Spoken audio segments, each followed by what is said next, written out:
आजेगाव हे एक असं गाव आहे. या गावामध्ये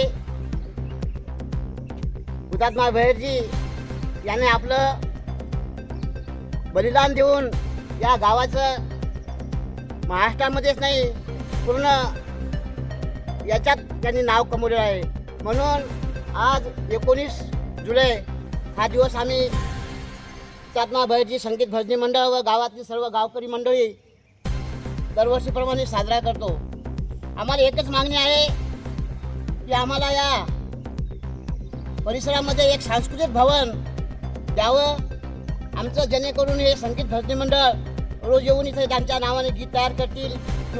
आजेगावामध्ये या ठिकाणी वसमत तालुक्यातून हुतात्मा भैरजी शिंदे वापटी या ठिकाणून आले आणि त्यांचं पथक या ठिकाणी आलं आणि निजामाच्या त्या ठिकाणी जुलमट राजवटीला हाकलून लावण्यासाठी आजेगावला वेढा घातला. परंतु त्याच संघर्षामध्ये 19 जुलै 1948 या दिवशी त्या संघर्षामध्ये त्यांना समोरून एक गोळी लागली आणि त्यांचं या ठिकाणी हुतात्म्य त्यांना प्राप्त झालं. परंतु त्यांच्या जाण्यानं एक आजेगावचं नाव या इतिहासामध्ये लौकिक झालेलं आहे.